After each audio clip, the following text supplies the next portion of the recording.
오늘 호세아서 11번째 내용을 우리가 살펴보고 있습니다. 호세아서 6장의 내용, 우리가 전반부 말씀을 읽었는데요.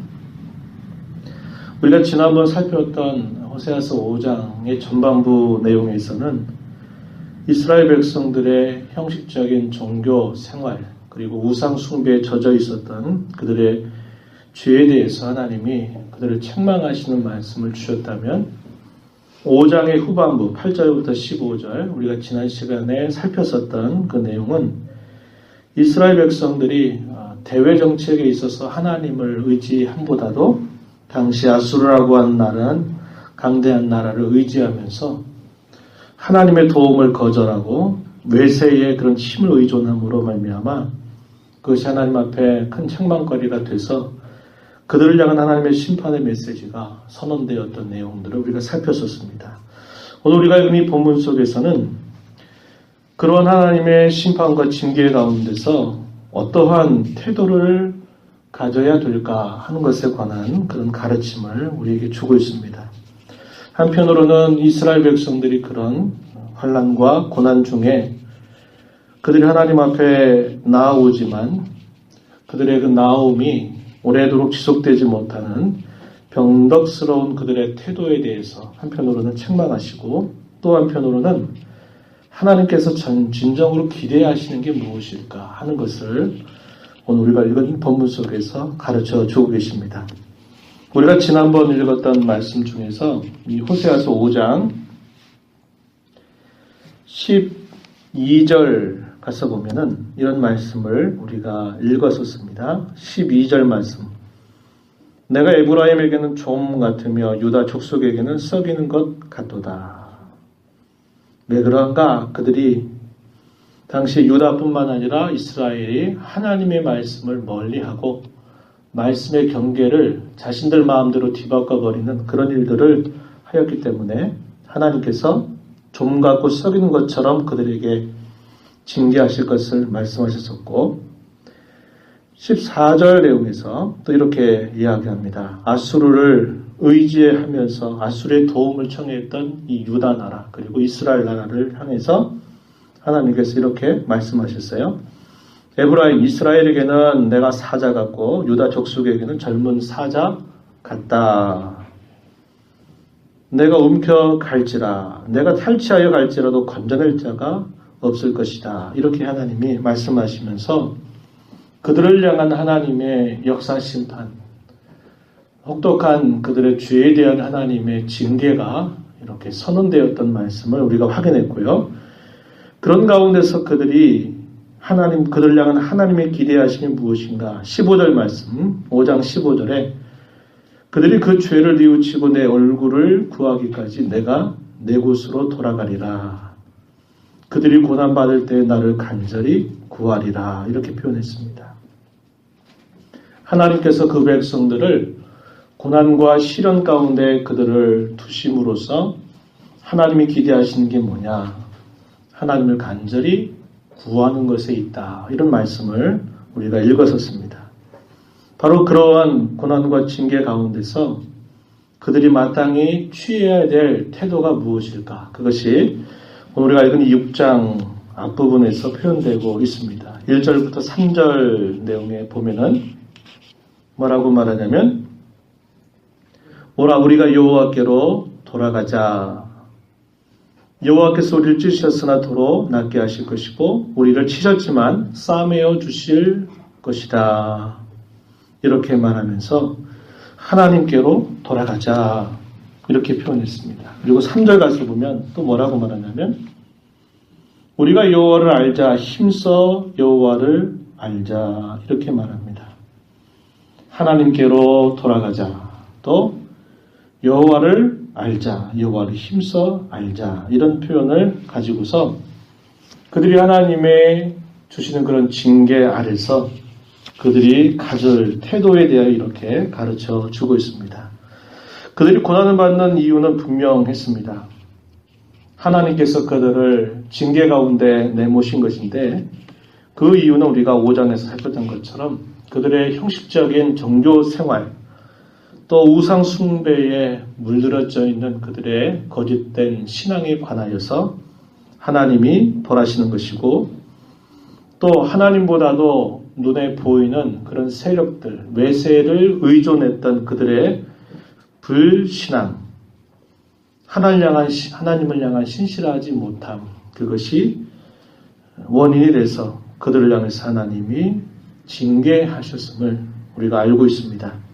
그때 하나님께서 원하시는 것은 여호와께로 돌이키는 것입니다.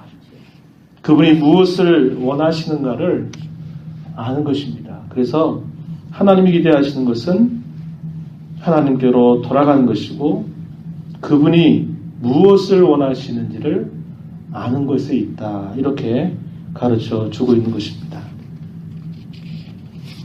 왜 하나님을 알자라고 이렇게 말하는가? 이 안다라고 하는 이 표현은 이 호세아서 곳곳에서 메아리 치고 있는 메시지입니다. 이 백성이 지식이 없음으로 망한다. 우리가 앞에서 그 말씀을 읽었었죠. 하나님을 아는 것, 이건 참으로 중요한 그러한 부분임을 이 호세아는 대단히 강조하고 있습니다. 여기서 안다는 말은 우리가 생각하는 것처럼 그냥 내가 아는 것과 행하는 것이 서로 분리되어 있는 그런 걸 말하는 게 아니라, 유대인들이 안다라고 하는 이 표현들을 쓸 때는 쉬운 얘기로 늘 표현을 하지만, 시험 공부를 열심히 했다고 쳤을 때 시험을 위해서 많이 준비했는데 막상 시험지를 딱 받아보니까 그 시험지 답지에다가 답을 써나갈 수가 없는 거예요. 내가 분명히 공부는 많이 했는데, 열심히 했다고 암기한다고 했는데, 밤을 새서 한다고 했는데 막상 시험지를 받아보니까 거기에 답을 쓸 수 없는 겁니다. 이런 걸 말하는 거예요. 내가 하나님을 안다고 말하고 하나님이 무엇을 원하시는지를 내가 생각한다고 말하지만 정작 내 삶이라고 하는 답지에다가 그걸 써내려가지 못하면 그건 하나님을 아는 게 아닙니다. 하나님을 안다는 것은, 이 유대인들이나 이스라엘 사람들이 하나님을 안다고 하는 것은 알미라고 하는 것과 그들의 행함이 함께 가는 것을 말해주는 겁니다. 이런 그리스라든지 헬라 세계에 있어서는 이 안다고 하는 것과 실천한다고 하는 것이 별개의 문제로 치부가 됐어요. 그러나 이 유대인들에게 있어서 안다고 하는 것은 행함이 함께 따라가는 것을 두고 안다, 이렇게 말하는 겁니다. 사람과 사람 사이의 관계도 그렇죠. 내가 그 친구를 안다, 그 사람을 안다 말하는데, 그 사람이 알고 기대하는 것을 알면서도 내가 그것에 관심을 기울이지 않고 거기에 마음을 기울이지 않는다. 그럼 그 상대방이 어떻게 생각할까요? 마음이 상하는 것입니다.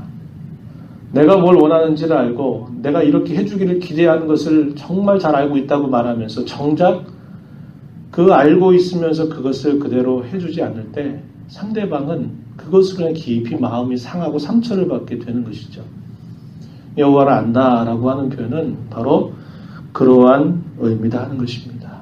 하나님이 무엇을 원하시는지를 알고 그분이 원하시는 대로 내 행실을 고쳐가는 것, 이것을 안다라고 이렇게 표현하는 것입니다. 오늘 본문 속에서 보게 되면 하나님은 어떤 분이신가를 표현하기를 이렇게 말했습니다. 하나님은 회복시켜 주실 수 있는 분이다. 회복해 주시는 분이다. 이것을 고백하고 있습니다. 1절에 한번 가서 보세요. 여호와께서 우리를 찢으셨으나 덜어낫게 하실 것이고 우리를 치셨지만 싸매어 주실 것이다. 이렇게 말했습니다. 하나님은 어떤 분으로 알고 있는 겁니까? 하나님은 언제나 능히 우리의 상황을 역전시켜 주실 수 있는 분, 우리를 진정으로 회복시켜 줄 수 있는 분이라고 하는 것을 알고서 그 하나님께로 돌아가자, 이렇게 말하고 있는 것입니다. 또 2절 가서 보면 또 뭐라고 말하냐면 여호와께서 이틀 후에 우리를 살리시며 셋째 날에 우리를 일으키실 것인데 우리가 그의 앞에서 살리라, 이렇게 말하고 있죠. 이틀 후, 3일 후, 이것은 이런 숫자적으로 표현하는 것은 실제적으로 이틀, 3일을 말하는 게 아니라 짧은 그런 기간을 표현하고 있는 말입니다. 하나님을 우리가 진심으로 그분을 찾기만 한다면, 그분께로 진심으로 돌아가기를 원하기만 한다면 하나님은 언제나 그래, 내가 너를 기다리고 있었다.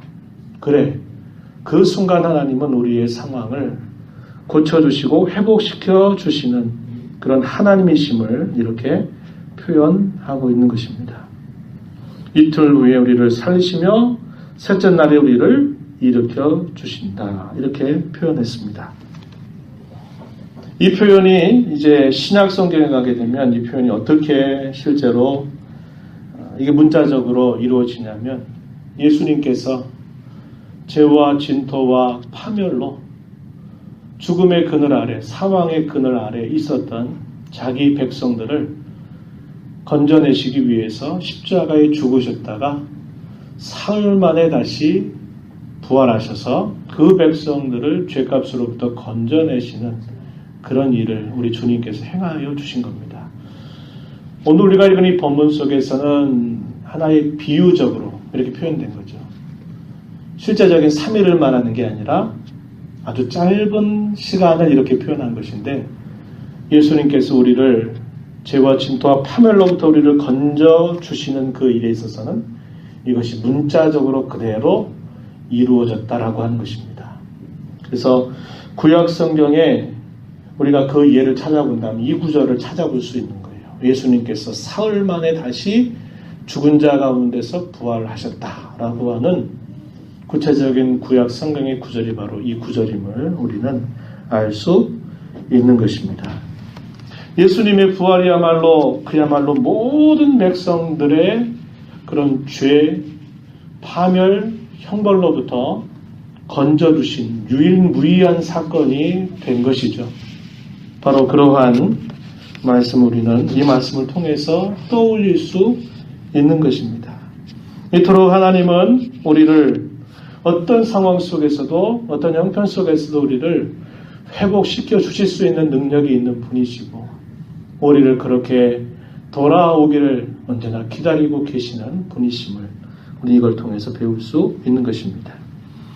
또 그 하나님은 어떤 분으로 표현하는가? 하나님은 언제나 응답해 주시는 분이다. 이렇게 우리가 표현할 수 있겠습니다. 3절 말씀에 보면 그의 나타나심은, 여호와의 나타나심은, 여호와의 임재, 이렇게 표현할 수 있겠죠. 우리가 5장 15절에서는 뭐라고 표현했나요? 하나님께서 내 얼굴을 구할 때까지 내가 내 곳으로 돌아가리라. 하나님이 떠나시겠다는 겁니다. 그런데 하나님을 향해 간절히 찾는 자에게 하나님께서 나타나신다는 거죠. 임재하신다는 겁니다. 그분의 영광이 임하시게 된다는 걸 말합니다. 그의 나타나심은 새벽빛같이 어김이 없다. 이렇게 표현했습니다. 하루가 지나면 또다시 우리는 동이 터오는 그 이른 아침에 뜨는 햇빛을 볼 수 있는 것처럼 하나님의 나타나심, 하나님의 임재는 언제나 이토록 신실하다, 변함이 없다 하는 사실들을 이렇게 비유로 설명하고 있는 그런 표현입니다. 비와 같이 하나님께서는 임하실 것이다. 이렇게 또 표현했어요. 좀 더 구체적으로 땅을 적시는 늦은 비와 같이 우리에게 하나님께서 임하실 것이다. 이렇게 표현했습니다. 이 팔레스틴, 이스라엘의 이런 지역에서는 이른 비가 가을에 내리는 비를 말합니다. 가을에 씨를 뿌리게 되면 그 씨를 뿌릴 수 있는 환경을 위해서 반드시 비가 내려야만 가능하죠.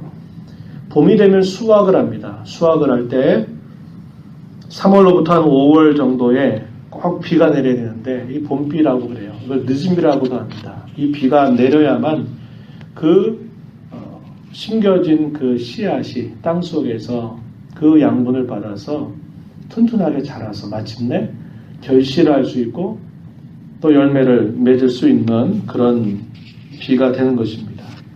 하나님께서 임하시는 것은 반드시 적절하고 꼭 필요하고 한 것처럼 하나님은 자기를 진심으로 찾는 자들에게 그렇게 하나님은 응답하시고 하나님의 임재를 나타내 주실 것을 이런 비유를 통해서 말씀하고 있는 것이죠. 그래서 하나님은 언제나 회복시켜 주시는 분이시요, 하나님은 언제나 자신을 찾는 자들에게 언제나 보답하시는 분, 응답하시는 분이심을 이걸 통해서 표현해 주고 있는 겁니다. 히브리서 11장 6절 말씀처럼 우리가 기억하는 대로 하나님께 나아가는 자는 반드시 하나님이 살아계시다고 하는 것을 믿어야 된다 그랬죠. 또 하나는 자기를 찾는 자들에게 상 주시는 이심을 믿어야 한다 그랬습니다. 이 상 주신다라는 말을 다른 말로 말하면 보답하신다, 응답해 주신다 그 말입니다. 자신을 찾는 자들에게 하나님 언제나 응답해 주시는 분, 보답해 주시는 분이심을 믿고 하나님 앞에 나아가야 하나님이 기뻐하신다, 이렇게 설명하고 있습니다. 그와 비슷한 그런 표현임을 우리는 확인해 볼 수 있는 것입니다. 1절로부터 3절의 내용이 바로 그런 것이고, 하나님은 이러한 모습으로 하나님 앞에 나아오기를 기대하고 있는 것입니다. 이것은 이스라엘 역사에 있어서 실질적으로 그러하였고, 또 모든 시대에 하나님의 자녀들을 향해서 하나님이 그토록 기대하시고 바라시는 하나님의 소원입니다. 소원. 하나님 언제나 우리를 회복시켜 주시는 분, 자신을 찾는 자들에게 언제나 응답하시기를 기다리고 계시는 하나님이셔서 찾는 자들에게 응대해 주시는 그런 신실하신 하나님이심을 이 말씀을 통해서 우리는 확인해 볼 수 있다는 것입니다. 그러나 이제 4절부터 특히 4절 말씀은 하나의 전환점이 되는 그런 표현인데요. 4절 말씀을 한번 보십시오. 에브라임아, 내가 너에게 어떻게 하랴? 유다야, 내가 너에게 어떻게 하랴?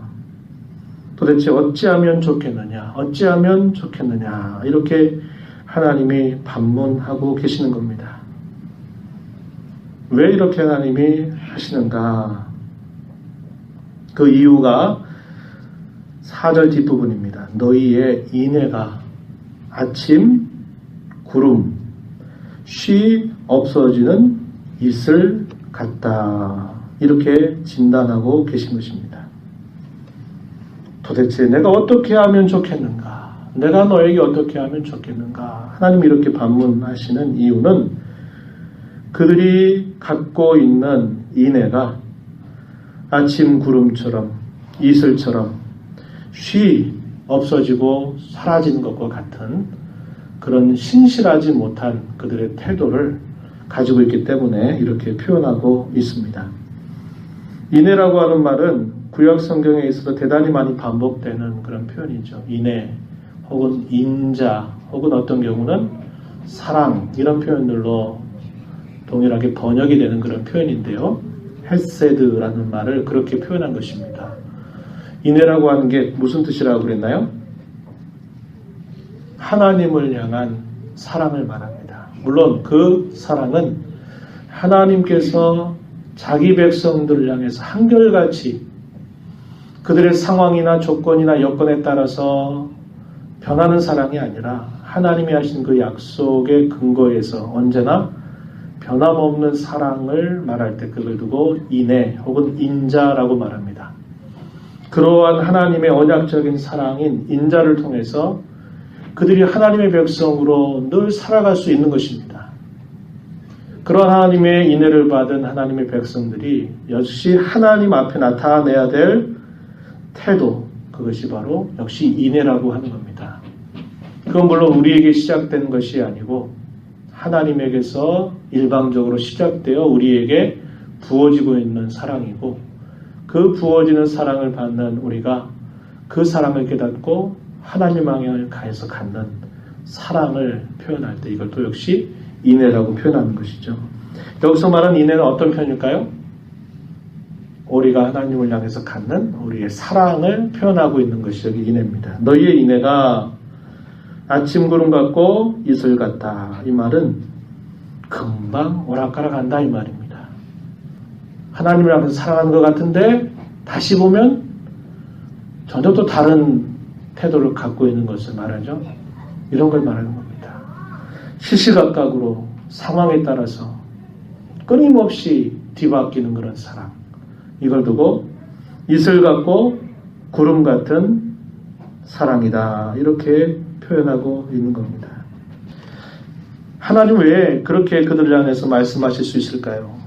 다른 이방의 종교의 신들이 그렇게 말할 수 없습니다. 왜요? 그 신들은 살아있는 신이 아니기 때문에 어리석은 하나의 상에 불과하기 때문에 그렇습니다. 우상입니다. 이방 종교의 신들은 그들이 믿는 신을 그렇게 스스로 생각하지는 않아요. 우상이라고 말하지 않습니다. 자기들은 그 신이 진짜 신이라고 믿어요. 그러나 성경은 우상이라고 말해요. 어리석은 상에 불과하다 이렇게 말합니다. 왜요? 생명이었기 때문에. 산에서 나무나 돌이나 해나 달이나 바닷속에 있는 그 어떤 것들, 그런 것들은 하나님이 주신 하나님의 피조물에 불과하지 그것이 신이 될 수 없다고 하는 것입니다. 그래서 그 신들은 실제적으로 그 신을 향해서 제사하러 나오는 사람들의 마음이나 태도를 알 수가 없어요. 알 수가 없습니다.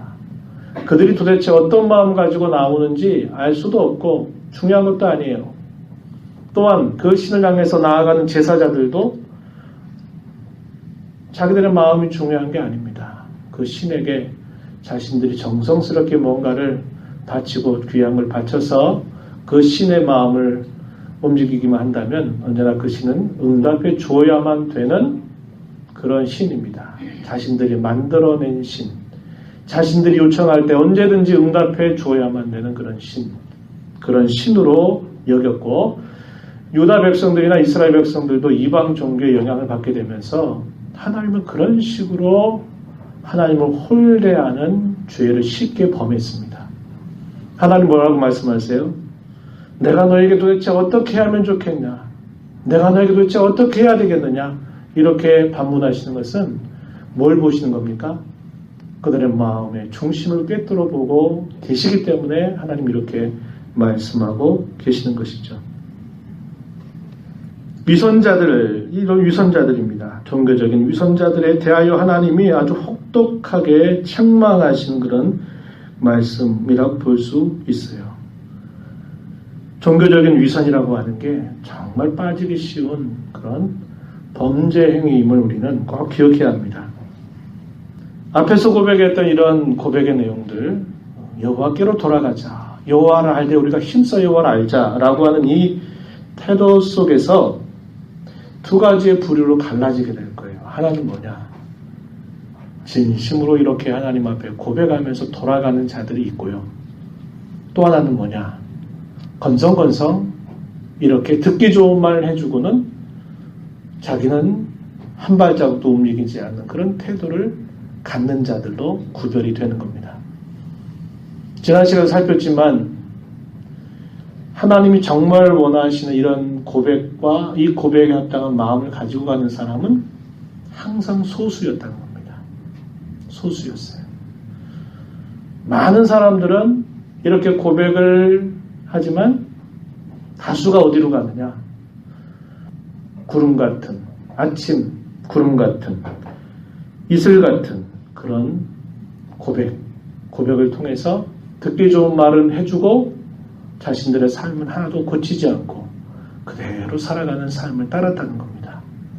그래서 하나님은 그러한 다수를 절대로 기뻐하지 않으시는 거죠.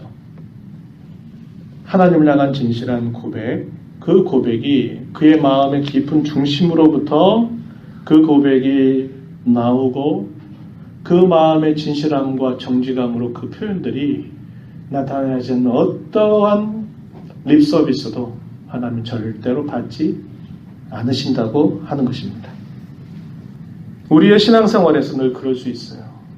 하나님 앞에 고백하는 우리의 회개 문구 혹은 하나님을 향해서 우리가 고백하는 여러 말들, 하나님을 향하여 드리는 우리의 찬송, 또 하나님 앞에 행하는 우리의 예배 행위가 종교적인 위선에 쉽게 빠질 수 있는 위험은 언제나 있습니다. 여기에 예외적인 사람은 아무도 없고 이것으로부터 자유로울 수 있는 사람은 아무도 없습니다. 신앙의 연조가 깊든지 짧든지 언제나 그 위험은 우리 주위에 도사리고 있다고 하는 것을 우리는 항상 기억해야 돼요. 그걸 하나의 방법으로 생각하는 겁니다. 하나님 이런 말 듣기 좋아하시니까 내가 이런 말 하고 가는 건데 거기에 결단도 없고 마음도 없고 그래서 그렇게 습관을 따라서 고백하며 나아갈 수 있는 겁니다. 이게 뭐냐? 종교적인 위선입니다. 위선. 겉과 속이 다른 것이죠. 어떤 배우가 자기의 사실을 감추고 자기가 맡은 어떤 배역에 마치 내가 그 사람처럼 행동하고 있는 겁니다. 그런데 실제 그 사람은 아니에요. 이런 걸 두고 위선이라고 표현하는 겁니다.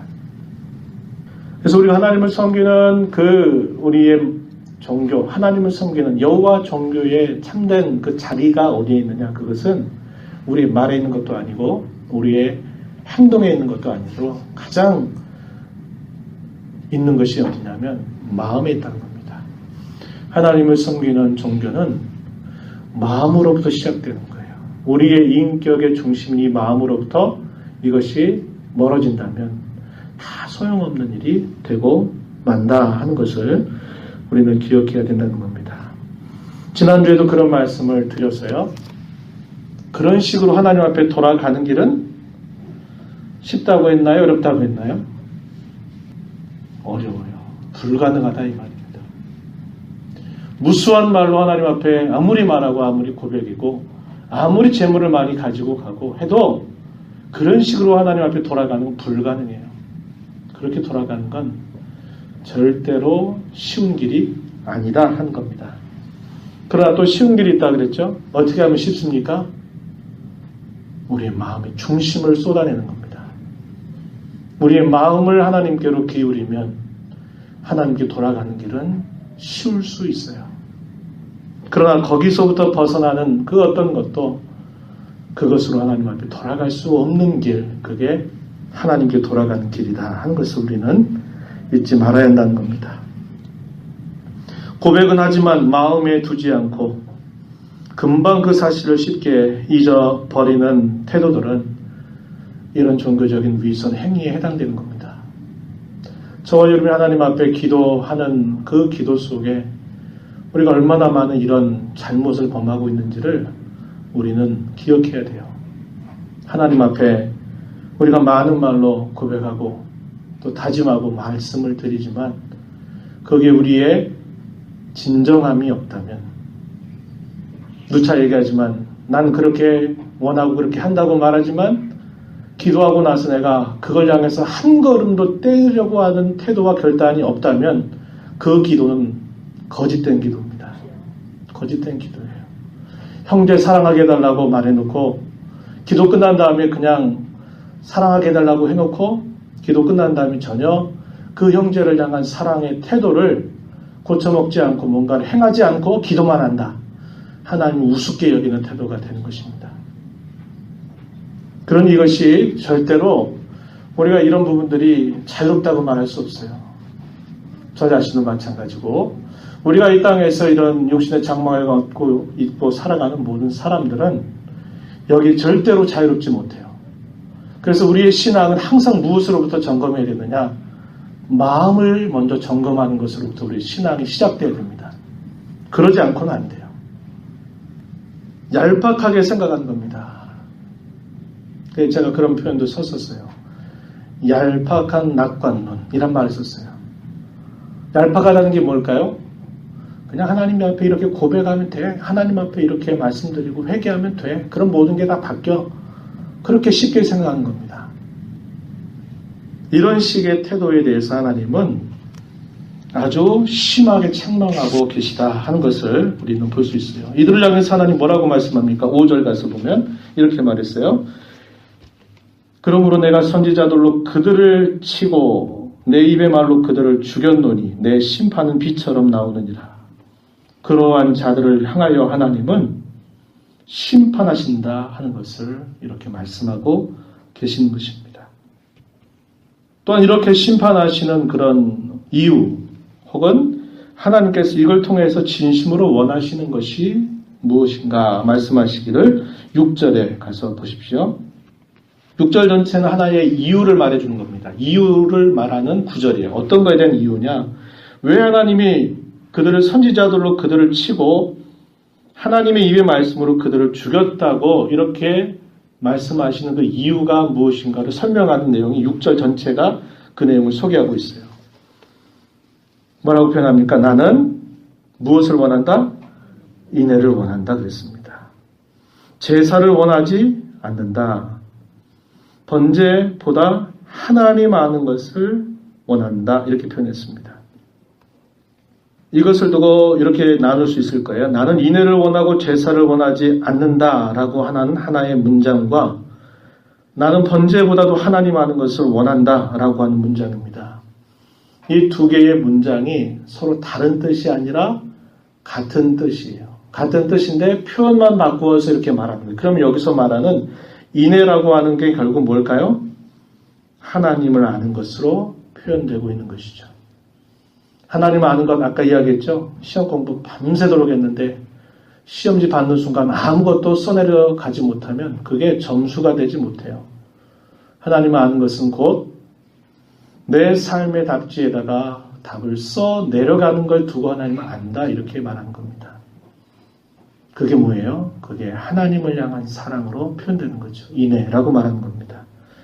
이런 것들을 두고 바로 평행법이라 이렇게 말해요. 앞에 있는 표현을 또 반복하면서 더 그 의미를 강화시키는 그런 표현법. 이거를 그렇게 표현하는 말인데 하나님이 왜 그들을 심판하시는가?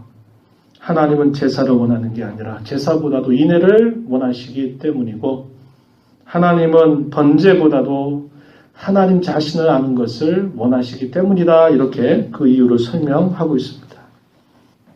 인애는 항상 하나님을 기쁘시게 하는 것이 맞아요. 그러나 제사 혹은 번제 그것은 항상 그런 게 아니라는 겁니다. 잘 기억하십시오. 하나님을 향해 사랑하는 그 마음은 언제나 하나님을 기쁘시게 합니다. 그러나 우리가 하나님 앞에 드리는 예배는 항상 하나님을 기쁘시게 하지 않아요. 인애가 없는 제사, 하나님을 향한 사랑이 없는 예배, 그것은 하나님을 욕되게 하는 것입니다. 하나님께서 기뻐하시는 예배 혹은 제사는 반드시 인애가 동반되는 제사 혹은 예배일 경우에 그것이 하나님을 기쁘시게 하는 제사 혹은 하나님을 기쁘시게 하는 예배가 된다. 이렇게 우리가 정리해 볼 수 있다는 거예요. 그래서 우리는 늘 우리가 시편 말씀을 통해서 계속 확인하는 게 뭡니까? 하나님의 은혜를 목말라 해야 되고 그분의 사랑을 목말라 해야 합니다. 사랑에 줄인다 그런 게 아니라 하나님께서 우리에게 베풀어 주시는 그분의 사랑, 그분이 우리에게 주시는 그 은혜, 그것을 항상 사모하고 찾는 자들이 되어야 된다는 거예요. 그게 메말라 버리고 그게 우리에게 사라져 버리면 우리 어떤 것도 의미가 없는 것입니다. 의미가 없는 것이에요. 그래서 우리는 항상 이걸 점검해야 되는 겁니다.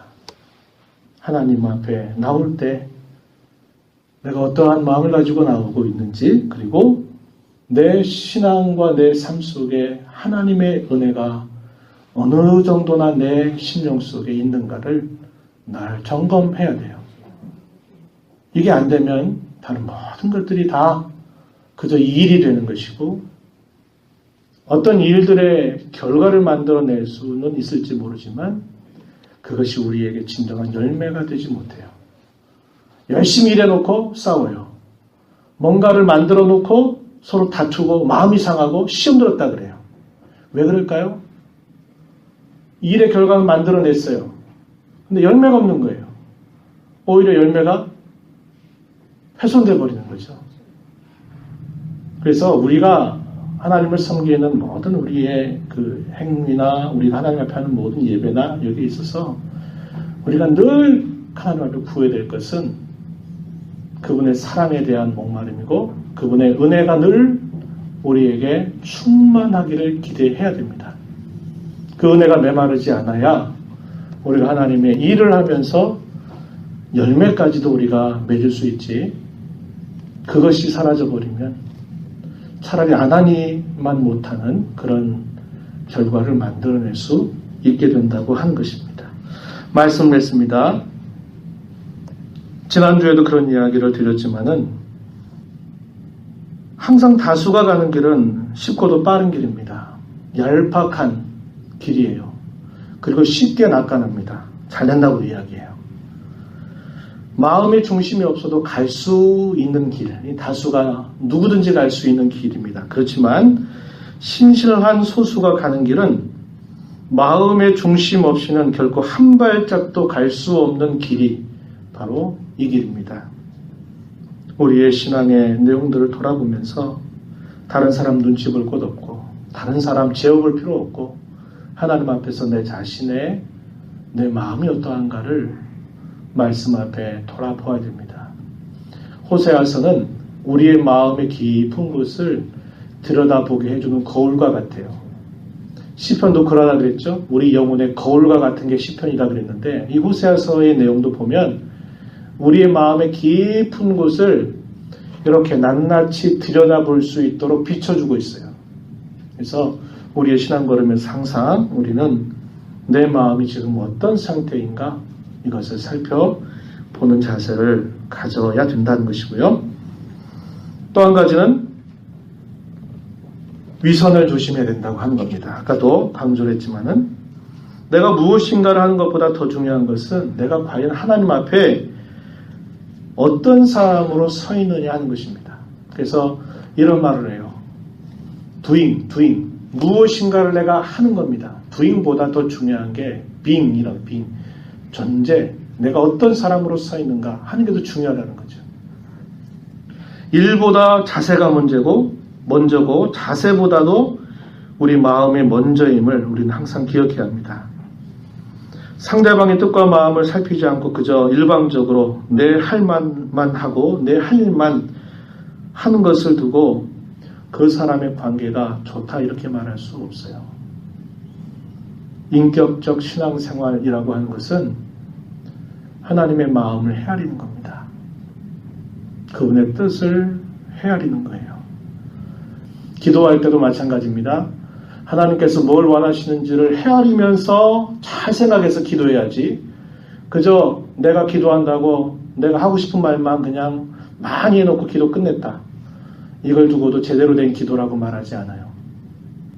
하나님을 섬겨가는 우리의 신앙에 있어서 가장 중요한 것은 그분이 무엇을 원하시는지, 어디에 관심을 두시는지를 먼저 헤아림으로 시작하는 것입니다.